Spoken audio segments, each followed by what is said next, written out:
Use your loyal customers to improve your new customer acquisition, which could be the seed that starts your influencer or affiliate campaigns. You're listening to the Keep Optimizing podcast to increase your traffic, improve your conversion rates, and grow your profits. Hello and welcome. I'm Chloe Thomas, the host of this marketing-focused podcast. If you're not familiar with our format, each month we focus on a different marketing method, and each week I interview a different marketing method expert to explore the latest advice on making that marketing method work for you. This month is all about loyalty marketing. So how to make your customers more loyal and how to make more cash, more profit out of them when they become more loyal. Last week, we got into the obvious and very powerful topic of loyalty programs. Yes, points mean prizes. But for me, loyalty marketing isn't just about customer retention. There's also a lot of opportunity in encouraging your loyalty customers to bring in your new customers. So today, we're going to be talking all about referrals. That's incentivizing your customers to do things they're probably going to do anyway in terms of telling more people to come and buy from you in the first place. We are getting into the nuts and bolts of how to do this, at what stage in your business to consider it, what it might lead on to in terms of influencers and affiliates. We are talking about what sort of incentives to use, how to make the program successful, and just an awful lot more. We're going to meet today's guest expert in just a moment. But before we do, please do check out the sponsors. This podcast is brought to you by Klaviyo, the email and SMS marketing platform that helps you send messages like an e-commerce expert, even if you're just getting started. Create your free account at klaviyo.com/masterplan. That's KLAVIYO.com/masterplan. Today, I'm chatting with loyalty marketing expert Raúl Galera. Raúl spent the last 5 years at ReferralCandy, helping e-commerce brands turn the loyalty they've built with their existing customers into a new customer acquisition channel. Hello, Raúl. Hey, thanks for having me. It's great to have you on the show. How did you get into this world of loyalty marketing?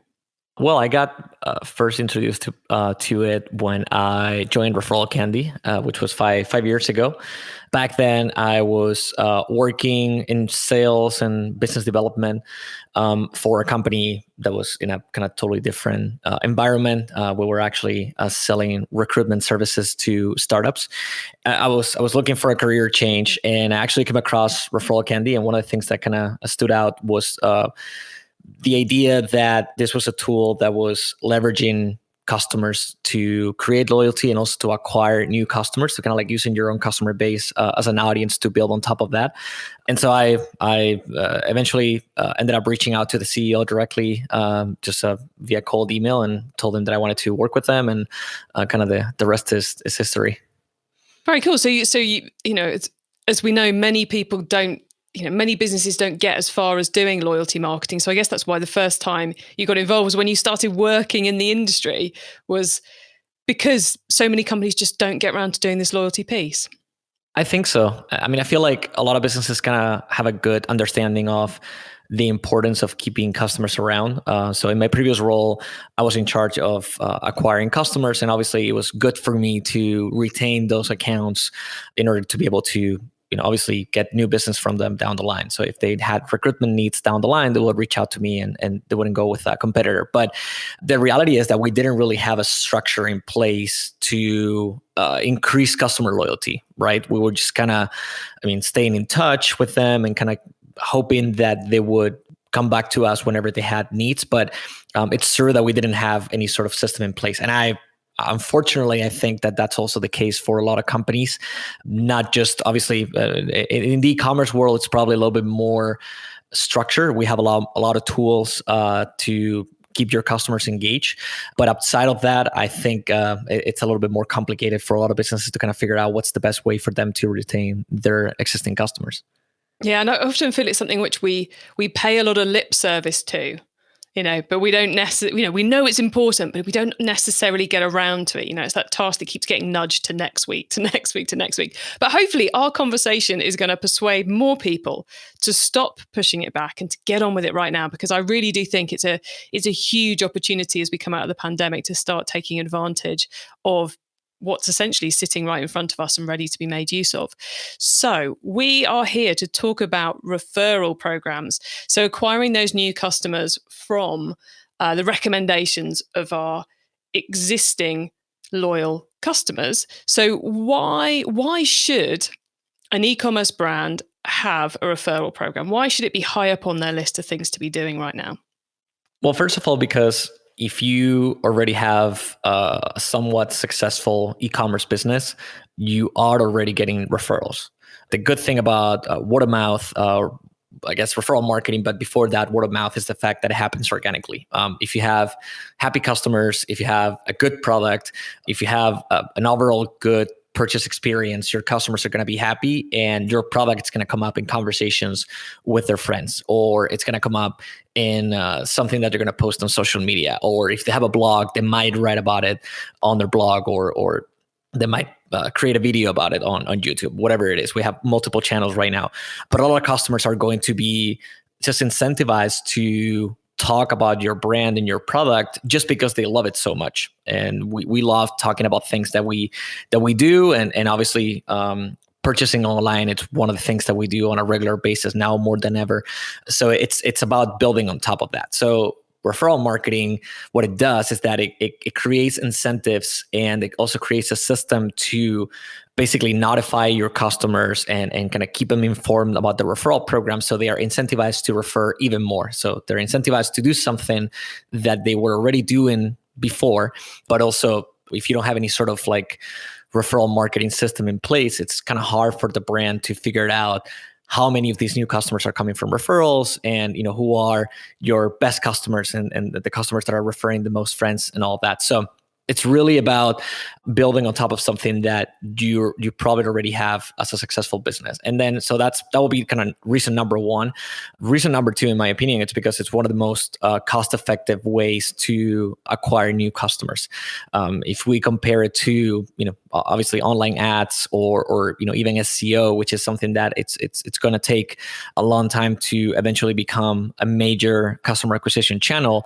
If you can leverage your own customer base and you reward your customers every time they refer a friend, you are not only acquiring customers on a pay based on performance type of way. You're only spending money, or you're only giving out discounts when you actually get a new customer, when you actually get new revenue into your business. But at the same time, you are rewarding existing customers for those referrals. So you are also engaging those customers. You are possibly giving them a reason to come back to your store and buy again from you. So it's kind of win-win-win situation. The customer's happy because they got a discount for referring a friend. The friend's happy because they got a discount that they can now use on their first purchase. And the brand's happy because they are able to acquire a new customer for a lot cheaper. And it also makes sure that the existing customer that made the referral is going to stick around for a while. Two excellent reasons there, and I love the fact it's kind of got this this virtuous circle of everyone becomes happy. The existing customer, the new customer, and the brand. Everyone's winning in this process.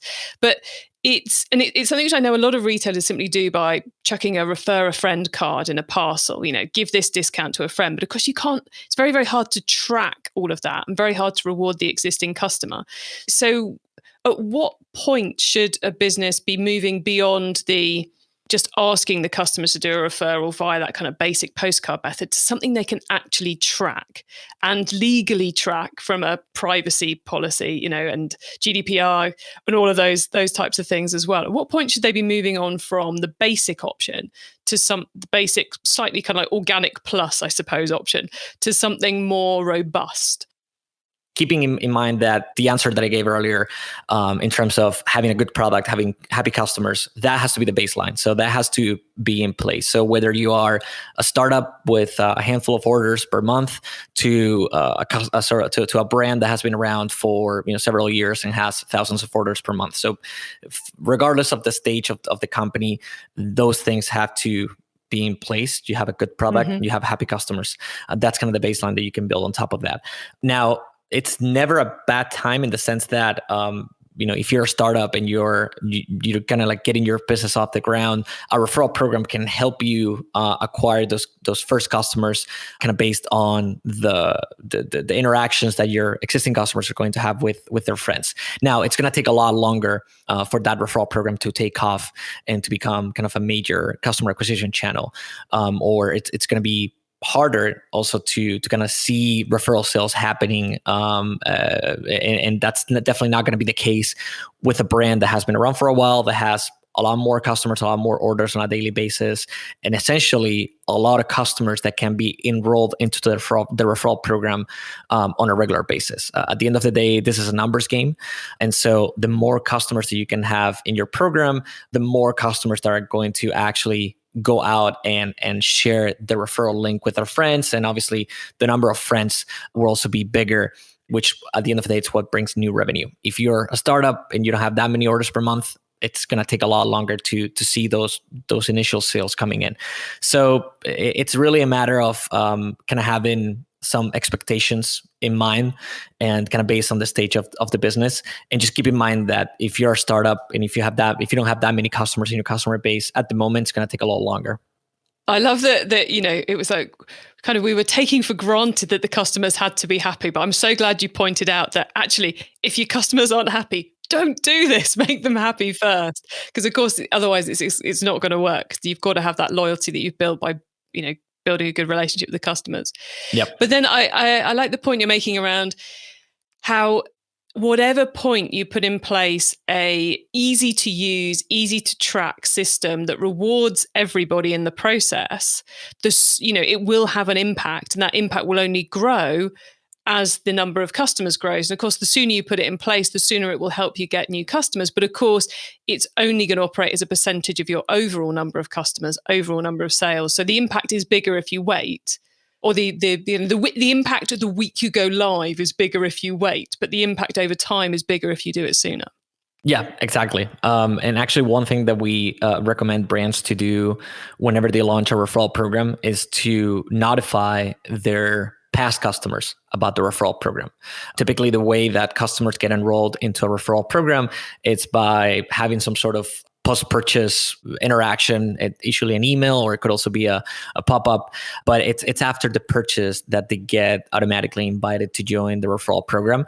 But obviously, if you have thousands of customers that had bought from you in the past, let's say, 6 months, and they're probably not going to make another purchase anytime soon, it means that you have happy customers. You have people that have bought from you in the past that are probably happy with the products they bought, that are not going to hear about your referral program until they buy again. So one thing that we always recommend is to make sure that those customers that have bought from you in the past are aware of the referral program, because the fact that they have already bought from you, they've used the product, they have experience using it, that's going to make the referrals a lot richer. So when they talk to their friends and family about it, they can say, look, this company, they have a referral program now. This is a discount that you can get. I've been using the product for months and it's great.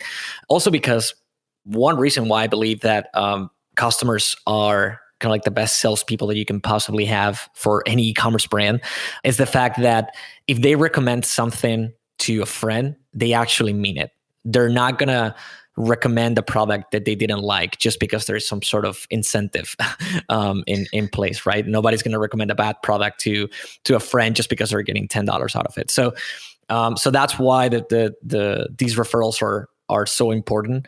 And again, if you have customers that are already experienced with your product and they can provide a much kind of richer recommendation, you should definitely let them know about the program. Let's talk a bit about the nuts and bolts of, the ideal setup here. You mentioned, $10 for doing the referral. What's a good level of reward to incentivize the new customer and to incentivize the existing customer to make the referral in the first place? Are we talking, you said $10, are we talking, $10 fixed fees? Are we talking 10%, 50% free P&P? What works for the retailers as you see it? To be honest, it's all over the place. We have case studies that kind of cover pretty much all all ends of the reward options that are available. Typically, what our merchants offer to advocates are either a discount on a future purchase, which can be a percentage off or a fixed dollar amount, or cash, or a free product. And like I said, I've seen these rewards playing out very well for a lot of different merchants. Kind of like the rule of thumb that we typically provide merchants with is the fact that if your customers are likely to come back and buy from you again, give them a discount for every friend that they refer. That way, you're not only acquiring a new customer, but you're also giving an incentive to your existing customers so they can come back and buy again from you. The other end, if you're selling a product that your customers are not going to buy anytime soon, then give them cash or give them a free product, because that way, if you give somebody a discount that they're not going to be able to use in several months, then it gets a little bit frustrating. And so that's kind of like one rule of thumb. Now, in terms of actual discounts and amounts, I mean, it really depends on what the brand can actually afford in terms of margins. It really varies from one brand to another. We typically recommend to go with there's a fine line between giving a big reward and asking a lot for it, or giving something small but often. I typically recommend to go with a small-ish reward that can be easily achieved by advocates. So let's say it's better to give, and I'm just making up numbers right now, but it's better to give somebody a $5 discount for every friend that they refer, rather than offering a $50 discount, but you have to refer 10 friends. The second option might get a little bit more, again, a little bit more tiring for customers, not being able to see the reward anywhere in sight. So it's all really about kind of knowing how your customers behave and then figure out what incentivizes them. We've seen brands that have offered free products because they know that their products are, they can be kind of a collection item. And so customers are going to be happy to get a free product if they refer a number of friends. We've also seen brands that, especially those that are in the subscription business, that are offering maybe like free renewals or like additional renewals. So like next month you'll get 2 packages instead of 1 because you refer a friend. Or if you refer 3 friends, you're going to get 3 boxes next month instead of or 3 additional boxes instead of the ones that you get. So again, it really depends of what incentivizes your customers. And then one thing that I would say to kind of wrap up with rewards is sometimes it's more interesting to give a bigger discount to the friend than the existing customer, because in a lot of cases, and like I mentioned earlier, your customers are going to be happy to kind of like spread the word about your product and tell their friends and family. So sometimes it's about convincing the friend rather than convincing the customer to go out and refer. The customer is going to be happy to tell their friends how much they love a product. Sometimes it's all about acquiring that first customer, especially if you're sure that your product is going to be great and they're going to love it. I've seen referral programs that offer like a really big discount on the friend side on new customers, just because they know that they after they buy from the brand for the first time, they're going to stick around for a while. I particularly love that last tip, because I would have assumed that and again, I am definitely picking numbers out the air here. If you were offering if you'd worked out that you needed to do 20% discount to get that new customer through the door, so you're offering the friend 20%, you'd need to match that for the existing customer. So it's really interesting to know you can offer less to the existing customer, because obviously in the e-commerce, every bit of margin counts. And I also love the fact you gave us so many ideas for how we might want to incentivize our customers to do referrals. And, as you were running through them, I was thinking, oh, that'd be perfect for that type of business, or that could work for that type of business. So it's really about, understanding your customers and what would motivate them in relation to your brand, but also understanding whether the playoff between what it costs you and the impact on the customer could be. And I guess you could try one, and then then in 3 months' time, test a different one. Yeah, absolutely. I mean, yeah, you can change rewards anytime, and that would only affect future rewards. So anybody that has earned a previous reward, it won't be taken away from them. But yeah, that's something I tend to recommend brands that, this is not whenever they're setting up the referral program and they probably give too much thought on what the reward's going to be like. I always tell them, like, this is something that you can test and you can change down the line if you feel like it's not incentivizing your customers enough. And carrying on the kind of nuts and bolts of how this all works theme, you've mentioned sharing a link. So I would assume that's the simplest thing in the world, is you give a unique link to the existing customer and that just tracks everyone who they bring back to you. So it's a really easy way to track that removes all those data privacy things I mentioned earlier, because you're not really linking the data of the two people, you're just linking the referral data. Yeah, exactly. So each customer gets their own unique referral link.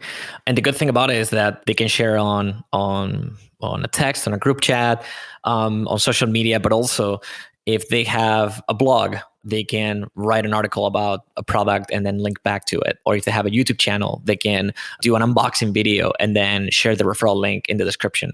And we've seen a lot of brands that have been able to grow based on these last two examples, kind of influencers or people that have kind of like an important following base on certain channels, whether it's blog or YouTube or sometimes even Instagram, and they are sharing their experience with the product, and they're also plugging the referral link in there. And these people are actually really interesting too in terms of referral marketing, because they are, well, first of all, they can be customers. They can be your own existing customers. It's just that they happen to have a good following base on social media. Actually, one of the things that we offer merchants is the possibility to see who are your top advocates. And sometimes it's not uncommon to see that like the top 3 advocates have referred like 10 times more than anybody else. And when you dig a little deeper, you realize that these people they might have a blog, or they might have a YouTube channel, or they might be kind of famous on Instagram. And the good thing about these kind of influencers is that the same way that I mentioned earlier, that when somebody is selling in a way a product to a friend, the friend, it's not seeing it as a sales pitch, because they know that the friend would not, they don't really have like a massive incentive to make the sale. They're actually recommending the product because they know that the friend's going to like it.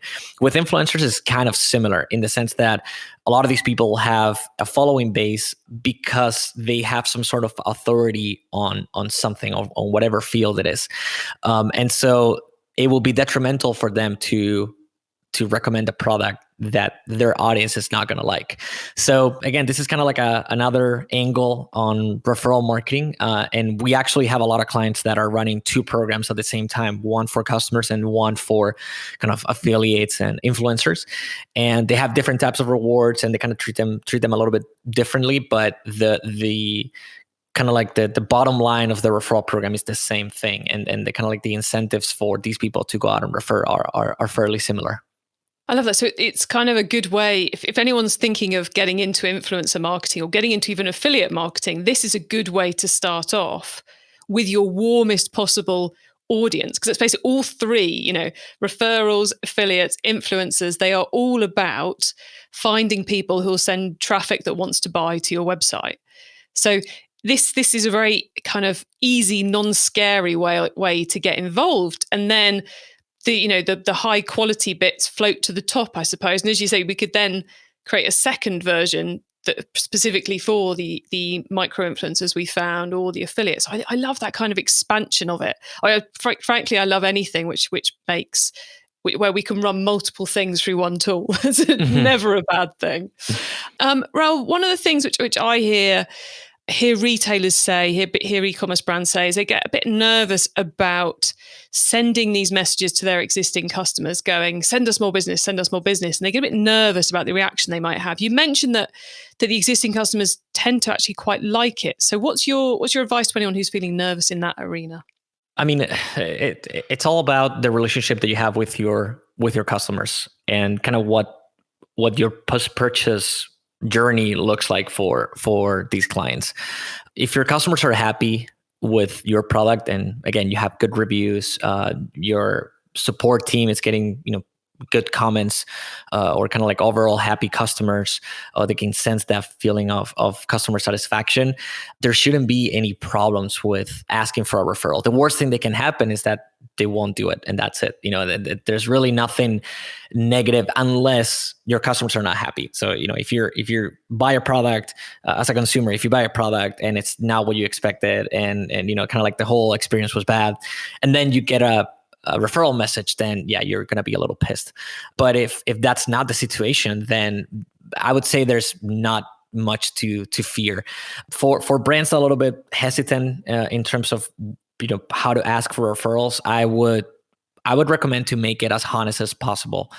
I have one example that I love bringing it up because it's in my opinion it's the best way to promote a referral program, and it's a brand called Baron Fig, and they have a section on their website in which they explain the referral program, and they have a note from the team explaining why they decided to launch a referral program, and it's a very short paragraph explaining their own reasons behind launching a referral program. One of the things that they say is that instead of spending money on advertising, we'd rather spend the money on you, or we'd rather give the money to you because we know that you love our products, and any referral that you make, it's going to have an impact on our small company. So that transparency and kind of like that sense of, look, I know we're asking for a favor, but honestly, we're happy to give you money because we're rather spend it on you than spending it on Facebook or Google. I think that makes it special. And so if you can find an angle that creates a connection with your customers, and if you are, and again, kind of going back to what I mentioned earlier about the post-purchase journey, if you are providing your customers with more than just coupon codes for their next purchase, if you're providing them with free content, with interesting content along that journey, they're probably going to be happy to see that there's a referral program and that their friends can also benefit from it. So I think it's just a matter of understanding your customers and understanding what interests them, and just build on top of that. I love it. Right, we're going to pause now for a reminder of our sponsors, and then we'll be talking about the wider world of loyalty marketing. Do you know what the email and SMS marketing platform most frequently recommended by our podcast guests is? Yup, it's Klaviyo, the email and SMS marketing platform that helps you send messages like an e-commerce expert, even if you're just getting started. Create your free account at klaviyo.com/masterplan.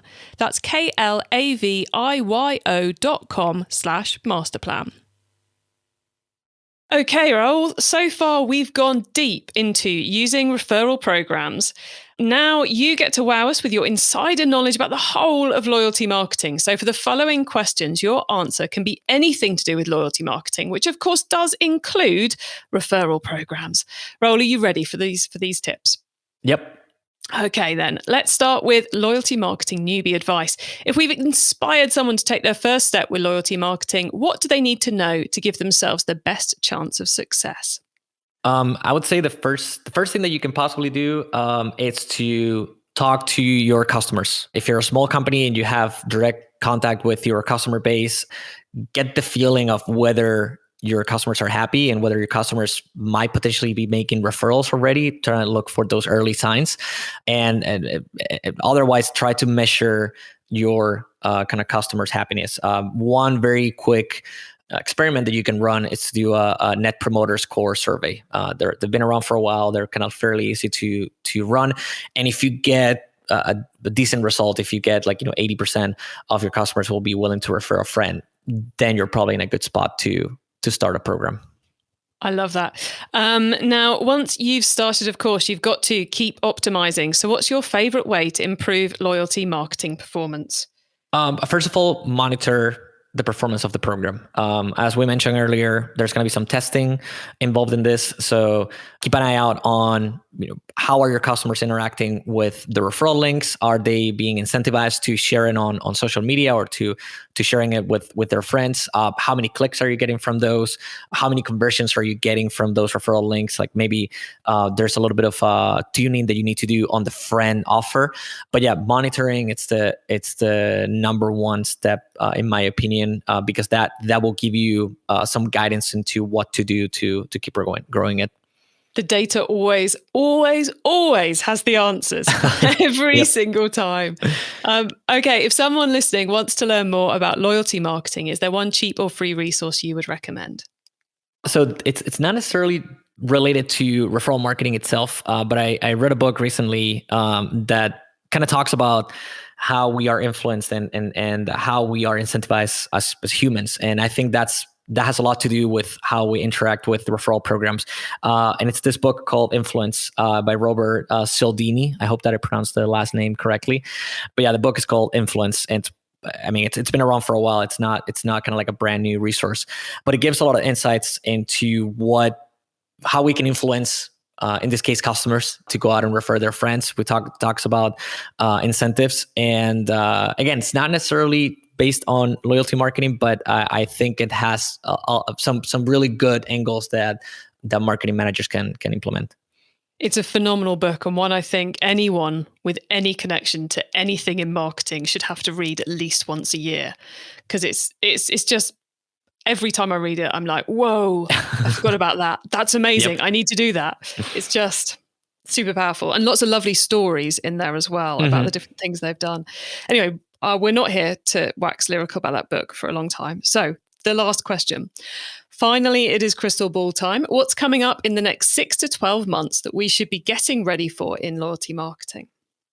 So there's a couple things that I would mention. Well, first of all, there's one major trend that has been developing even more. It's been around for a while, but I think because of COVID, it's been growing a lot, which is customer retention. I know it doesn't sound like super groundbreaking, but we've seen a lot of brands focusing more and more on customer retention, kind of like shifting their focus from acquisition to retention, because at the end of the day, it's what can affect the bottom line of your business in a really positive way in terms of how it affects your financials and overall the health of your company. So as there's more competition in the space, as ads budget get bigger and bigger, and it gets a little bit more difficult to kind of like acquire new customers through channels that are a little bit overcrowded now, focusing on customer retention, it's something that a lot of brands are probably going to have to spend a lot more resources and thought into it in the next few months.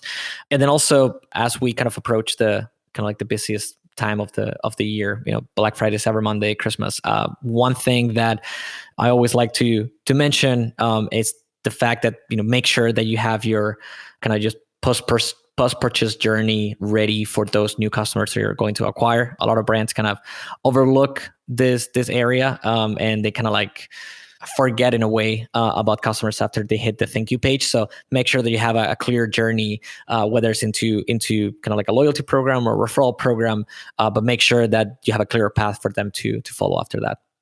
I'm going to second that one. Any of you out there who haven't looked at your post-purchase campaign in the last 3 months, go and look at it now. Any of you who don't have one, build it now, because I think pretty much every business is about to have a huge influx of new customers, and if it's not hitting the right notes, you're going to miss out on repeat purchases and you're going to miss out on those referrals. So I love that piece of crystal ball advice. Thank you, Raul. We are now very nearly at the end of the show, so could you please let the listeners know where they can find you and Referral Candy, please?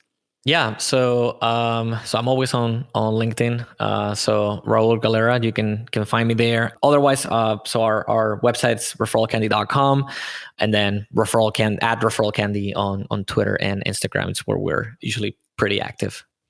Excellent. Nice and easy to find, you guys. Well, look, Raul, thank you so much for being on the podcast today. I've got really excited about a referral marketing campaign. Unfortunately, I don't quite know how I can build that into a podcast listenership. Answers to us, please. But I'll try and work it out, because I want to go and play with one right now. But look, thank you so much for coming on and sharing your expertise. It's been a pleasure chatting with you. Thanks for having me. So loads of ideas there from Raul about how to turn those beautiful, loyal customers who keep buying from you into referrers and bring as a brand new customers. Lots of things clearly to test there. I can certainly see the benefit of getting a proper system in place early on in the business, because as the business grows, it will naturally grow alongside it. He mentioned towards the end there about net preference score. For any of you who are unfamiliar with that, with NPS, net preference score, we will put a link in the show notes on the website to where you can find kind of the 101 on net preference score, so you can get the ins and outs of that and how to go about running it. It's super, super simple, but rather than waste your time right now explaining it, we'll put a link for those of you who aren't familiar with them. You can get links to everything that we discussed and the full transcript of this episode, important notes and more at keepoptimizing.com. And there you can also sign up to our monthly Q&A webinar, because as part of my mission to help you improve your marketing, I invite all of our guests every month back to join us for a live Q&A panel session where you can get your questions answered. So this month's will be about loyalty, strangely enough, and you can find that and sign up for free via the website. So keepoptimizing.com and just click on the link to the webinar. There you'll also find the replays of all our past ones if you want to find out a bit more too. Thank you so much for tuning into this episode of the Keep Optimizing podcast. If you've enjoyed this episode, then please do check out our recent series on affiliate marketing, because I think that'll give you some really interesting ideas and some more on how to work out those incentives. It's episodes 41 to 44. And there was some really interesting content across those. And we kind of strayed into the world of influencers, where we're going to have a whole month on influencer marketing coming up later this year too. Please do tell your fellow marketers about the show, because I'm on a mission to help as many marketers as possible to improve the performance of their e-commerce marketing. Have a great week and make sure you listen to the next episode so I can help you to keep optimizing your marketing. Access everything Keep Optimizing at keepoptimizing.com. That's with an S, not a Z.